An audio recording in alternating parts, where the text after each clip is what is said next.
Hello, everyone, and welcome back.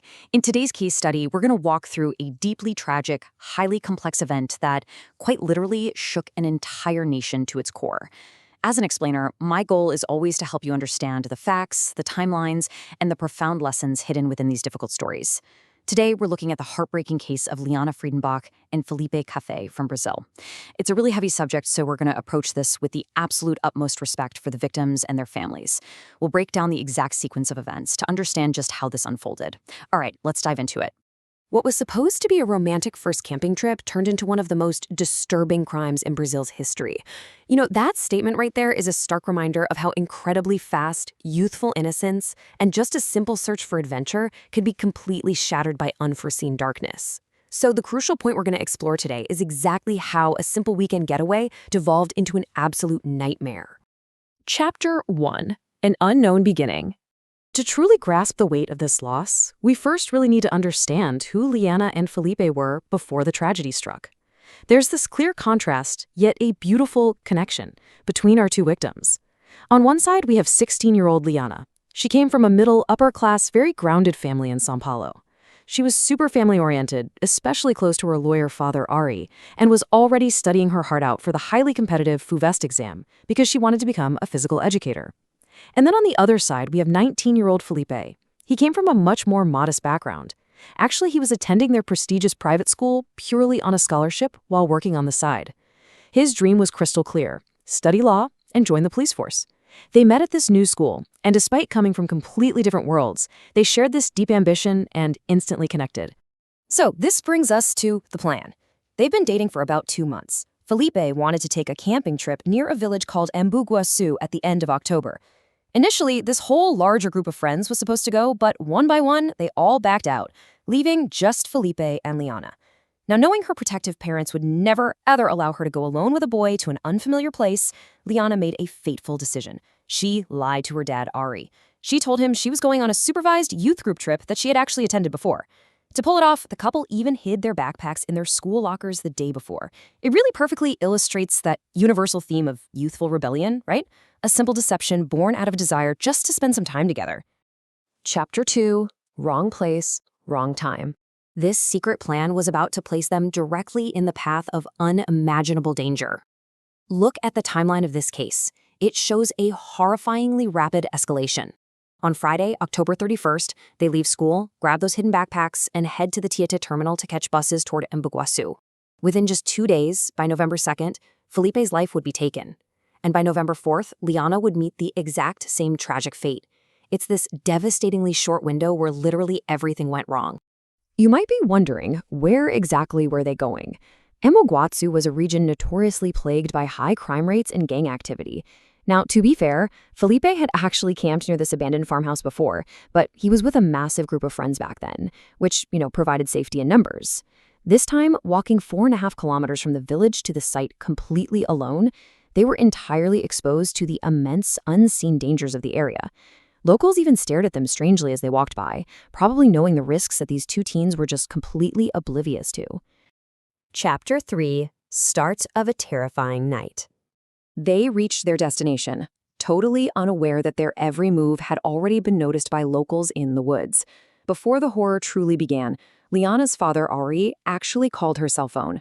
Hearing no background noise, he asked, "Hey, why is it so quiet?" Liana, keeping up the lie, told him everyone was just tired from traveling and had gone to sleep early. Ari told her to rest and keep in touch. It was a perfectly normal, reassuring father-daughter exchange. But the chilling question we have to ask ourselves now is, how did this innocent facade completely shatter into an unimaginable nightmare just hours later? Let's walk through the agonizing facts of the ambush. The couple had set up their tent and gone to sleep. In the pitch darkness, 2 local criminals who had spotted them earlier, a 16-year-old known as Champinha and a 32-year-old known as Pernambuco, approached the tent. They were heavily armed. We're talking a shotgun and a large knife.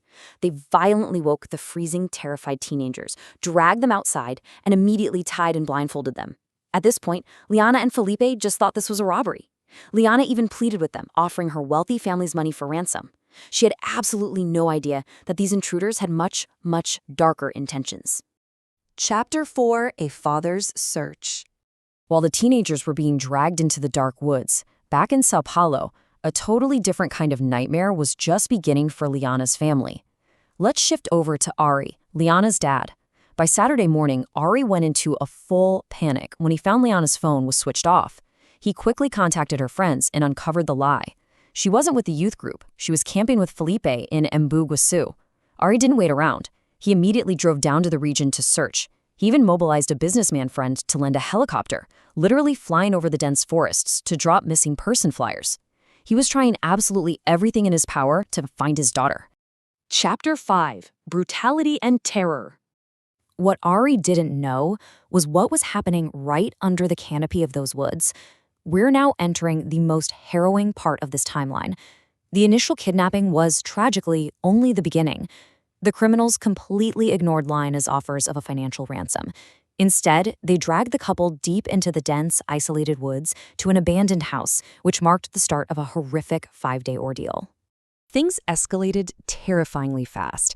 In that first house, Pernambuco separated the couple. He assaulted Liana in one room while Felipe was tied to a chair, brutally beaten, and forced to helplessly listen to his girlfriend's suffering. Later, they were moved to another house owned by a man named Antonio Silva, where another accomplice, Agnaldo Pires, joined them. The gang expanded to 5 men in total. Realizing they couldn't keep Felipe alive, on November 2nd, Pernambuco shot and killed the 19-year-old aspiring police officer.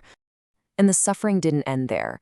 For 2 more excruciating days, Liana was kept captive.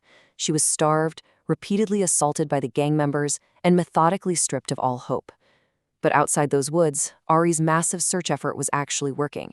The police were closing in, and the gang began to panic. Chapter 6: Justice and Punishment. So, how did the cops finally crack this? The investigation actually made several rapid breakthroughs. First, authorities located the original campsite. The tent and bags were perfectly intact, but right outside they found the everyday slippers Liana wore. That instantly confirmed to Ari that there had been a kidnapping.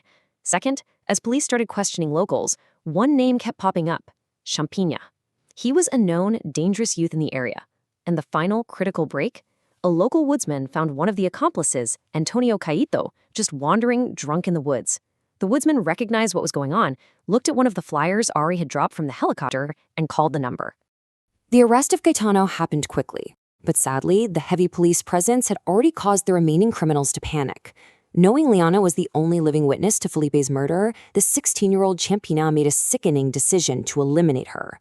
He tricked Juliana, who was already injured, telling her he was taking her to a bus stop so she could go home. Instead, he led her deeper into the woods and fatally stabbed her.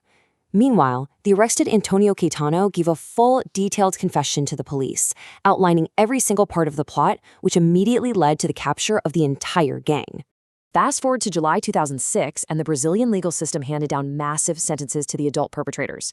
We're talking 124 years for Antonio Caetano, Pernambuco received 110 years, Agnaldo Pires got 47 years, and Matias got 6 years. Now, because Champigna was only 16 at the time of the crime, he fell under different juvenile laws, but the adults who participated in this barbaric act were permanently removed from society. As we wrap up today's explainer, I really want to leave you with a final provocative thought. Think about it. How does a single, innocent decision to hide the truth shatter the illusion of security forever? Liana and Felipe, they just wanted a weekend of independence, but their story is a devastating reminder of the unseen dangers that exist out there in the world, and honestly, a parent's ultimate dread fully realized. Thank you so much for joining me today to understand the facts and the timeline of this truly heartbreaking case. Take care of yourselves and stay safe out there.